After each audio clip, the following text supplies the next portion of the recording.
दूसरा एपिसोड सोंद हुआ और उसके साथियों को दिखाकर शुरू होता है। वे सभी प्रोफेसर मिन का अभिवादन कर रहे थे क्योंकि आज से वह इन सोंद हुआस के साथ काम करेंगे। फिर कुछ क्षण बाद हमें प्रोफेसर मिन को एक जूनियर डॉक्टर से कहते हुए दिखाया गया है कि आओ और मरीज को अकेला छोड़ दो। एक अन्य दृश्य में हम सोंद हुआ को अपनी मां से कहते हुए देखते हैं कि उसने प्रोफेसर जंग के साथ संबंध तोड़ लिया है क्योंकि वह उसे धोखा दे रहा था। फिर वह अपने मरीजों को देखने जाता है। एपिसोड 1 की तरह एपिसोड 2 में भी किम जून ने गलती करने के लिए अपने जूनियर को डांटा था। सम्मेलन के दौरान प्रोफेसर मिन और उनके सहयोगियों ने रोगी की भविष्य की सर्जरी और उसके ब्रेन ट्यूमर को हटाने के लिए किस विधि का उपयोग किया, इस पर चर्चा की। अन्य डॉक्टर उसकी ब्राश प्रक्रिया से सहमत नहीं है क्योंकि रोगी को मधुमेह है और उसके घाव भरने में काफी समय लगेगा।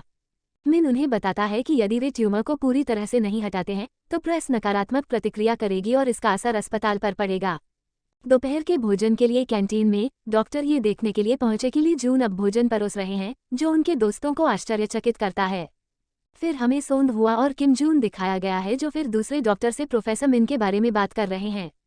दूसरे डॉक्टर के जाने के बाद किम ने सोंद हुआ से पूछा कि क्या उसने सुना है कि प्रोफेसर जंग का उसके जूनियर के साथ अफेयर चल रहा है।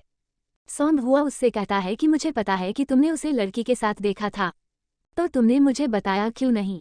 किम फिर कहती है कि वो क्या कहने जा रही थी। फिर हमें एक लड़का दिखाया जाता है जिसे एक कार ने टक्कर मार दी है और वह घायल हो गया है और अब उनकी हालत बेहद नाजुक बनी हुई है। बाद में हमें उनमें से 5 को एक साथ दिखाया गया है क्योंकि वे घर पर एक साथ बैठकर बात कर रहे हैं। अगले दिन 5 डॉक्टर निदेशक जुई की पत्नी के अंतिम संस्कार में शामिल होते हैं। जू जियोंग वो उनकी मां के साथ उनकी मेज पर बैठने के लिए आता है और पूछता है कि वे दोस्त कैसे बने और क्या उनके बीच एक दूसरे के लिए कोई रोमांटिक भावना थी।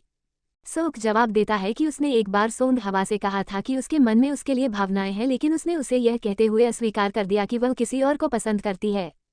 फिर हमें उन 5 को एक साथ दिखाया गया है जब वे 1999 में एक बैंड के रूप में गाते हैं। सोंद हुआ उस समय बैंड का प्रमुख गायक था। हमें फिर से वर्तमान दिन में वापस लाया जाता है जब सोंद हुआ का जन्मदिन था। वह गाड़ी चलाकर अस्पताल जा रहा था जब उनकी मां ने उन्हें जन्मदिन की बधाई देने के लिए फ़ोन किया। जब सोंद हुआ अस्पताल आया तो किसी ने उसे जन्मदिन का तोहफा दिया, लेकिन हमें यह नहीं बताया जाता कि किसने दिया। फिर हमें 2 हफ्ते पहले का एक दृश्य दिखाया जाता है जब किम जून सोंद हुआ के प्रेमी प्रोफेसर जंग के पास जाती है। वह उसे सोंद हुआ को बताने के लिए कहता है कि उसका किसी और लड़की के साथ अफेयर चल रहा है। प्रोफेसर जंग फिर उससे कहते हैं कि तुम बहुत ज्यादा कर रहे हो, यह मेरा और सोंद हुआ का अपना व्यवसाय है, आपने हमारे अंदर प्रवेश क्यों किया। फिर वह पूछती है कि क्या आपके मन में उसके लिए कोई फीलिंग्स हैं, क्या आप उसे पसंद करते हैं, और इसी सीन के साथ दूसरा एपिसोड खत्म होता है।